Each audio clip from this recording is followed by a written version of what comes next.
ये आपने जो भयानक स्वरूप बनाया है, इससे भी अगर आप भयानक स्वरूप बना लो तब भी मैं डरने वाला नहीं। क्यों? मैं जानता हूं आपने तो केवल ये स्वरूप बनाया है, इस स्वरूप के पीछे मेरी मां का दिल खड़ा है। ओ पालनहारे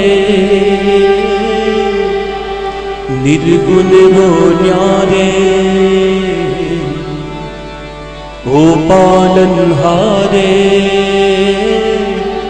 निर्गुण वो न्यारे, तुमरे बिन हमारा कौन नहीं, तुमरे बिन हमारा कौन नहीं।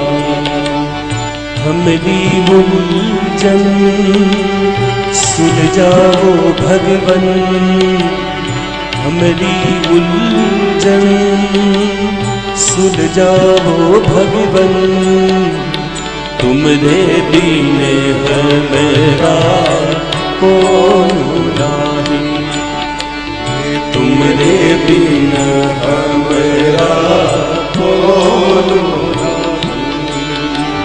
चंदा में तुम्हें तो भरे हो चांदनी,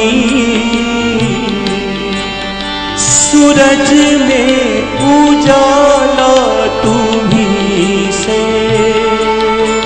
ये गगन है मगन, तुम्हें तो दियो है ये सितारे भगवन,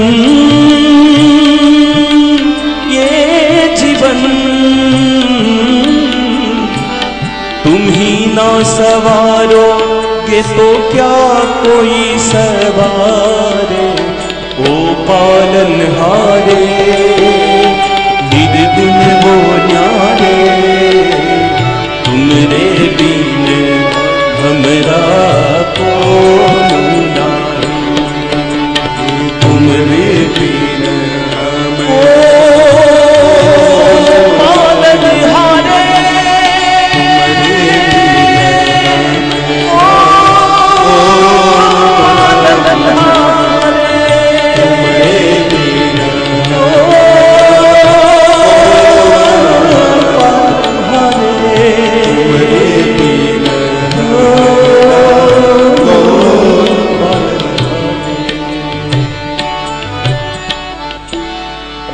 कहते हैं कि नाथ आपने तो ये स्वरूप बनाया है, इसके पीछे तो मेरी माँ छुपी है। और आप देखो बच्चा छोटा हो तब माँ पालने में सोया है बच्चा, और माँ उसको खिलाने के लिए कभी कभार अलग अलग मुकुटे लगाती है, कभी बंदर का लगाती है, कभी सिंह का लगाती है, और सिंह का मुकुटा लगा के बच्चे के पास जाती है तो बच्चा क्या रोने लगता है? नहीं, खिलखिलाहट हंसता है। ऐसे प्रहलाद जी महाराज कहते हैं कि आपका तो ये केवल स्वरूप है। अरे नाथ, इसके पीछे तो मेरी माँ का दिल छुपा है, मेरी माँ का हृदय है। तो नाथ, मैं आपसे डरने वाला तो बिल्कुल ही नहीं हूं। और मैं आपकी स्तुति भी क्या करूं। इतना कहा तो नरसंग ने प्रहलाद को अपने पास बुलाया, अपनी गोद में बिठाया और उसको चाटने लगे। जैसे नई गाय ने बछड़े को जन्म दिया हो, ऐसे प्रहलाद जी महाराज को नरसंग चाटने लगे। और प्रहलाद जी कहते हैं, महाराज अब मैं आपकी स्तुति भी क्या करूं। ब्रह्मादि आदि सब देवताओं ने आपकी स्तुति की है, तो मैं तो अघोर जाति असुर में उत्पन्न हुआ, मैं क्या आपकी स्तुति करूं। पर नाथ, मुझे ये पता है कि आपकी मुझ पर बड़ी कृपा है। क्यों? बोले जब ये सब देवताओं ने स्तुति की तब आप शांत नहीं हुए, पर मैं जैसे ही आपके पास आया तब आप शांत हुए। तो नाथ, मैं आपकी क्या स्तुति करूं। भगवान कहते हैं, प्रहलाद भद्रम भद्रम दय प्रीतोहम ते सुरोत्तमम् वरम वृष्णिवाभिमतं कामापुरोहिणी। प्रहलाद भद्रम भद्रम ते पितु। अरे प्रहलाद तेरा कल्याण, भद्र मानी कल्याण। प्रहलाद भद्रम भद्रम ते प्रीतोहम। प्रहलाद को कहा तेरा कल्याण हो। भद्र का अर्थ होता है कल्याण। देखो ये पंडित लोग आपके घर आते हैं तब वो श्लोक नहीं बोलते,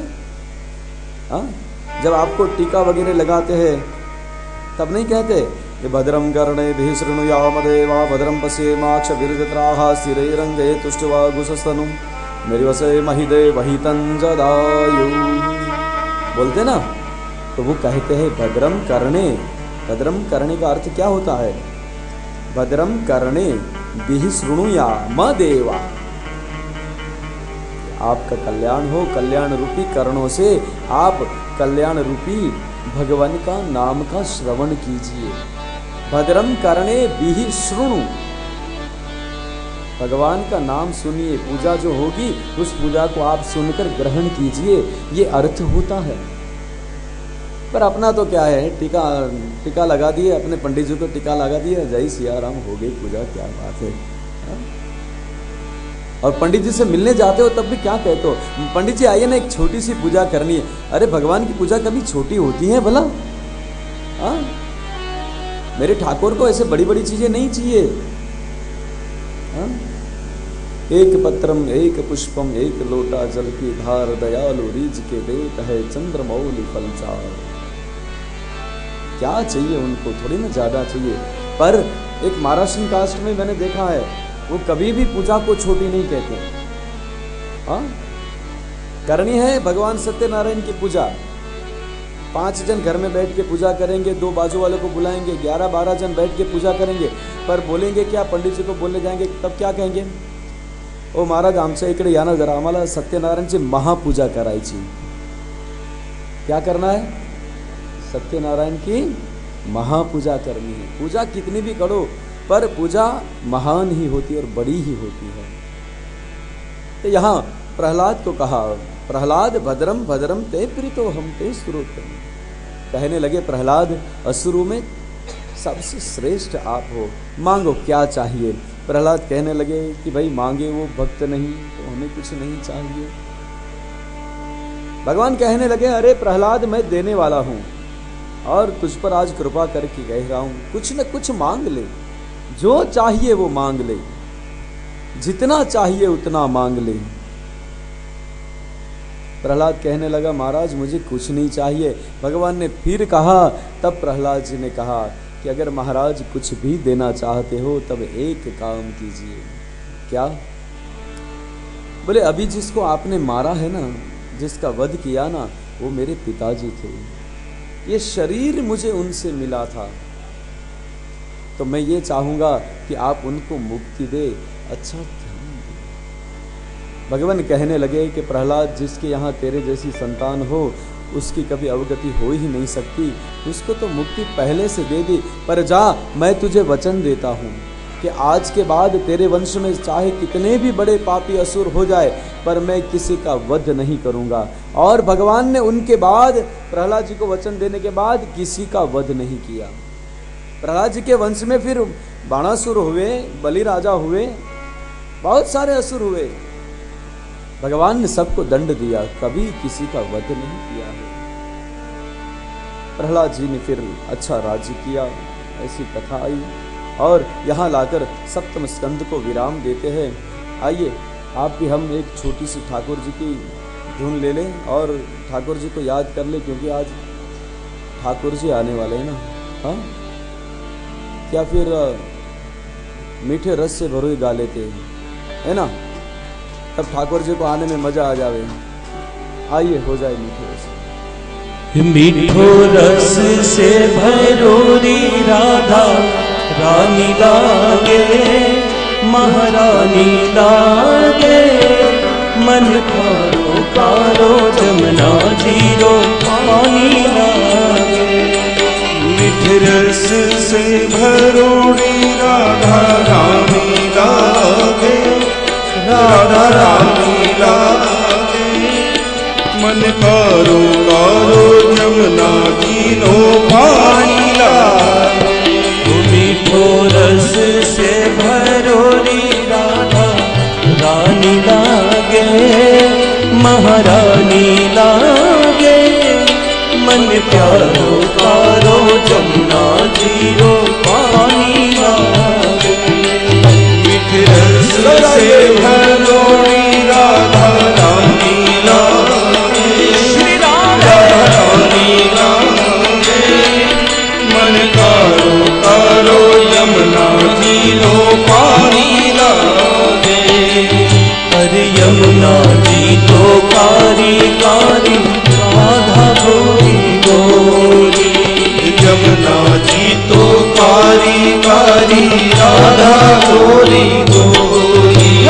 वृंदा जी तो कारी कारी राधा गोरी गोरी, यमुना जी तो कारी कारी राधा गोरी गोरी। और वृंदावन में धूम मचावे बरसाने की छोरी, ये वृंदावन में धूम मचावे बरसाने की छोरी। ब्रज धाम राधा जू की राजधानी लागे, राजधानी लागे, मन कारो कारो जमुना जीरो पानी लागे।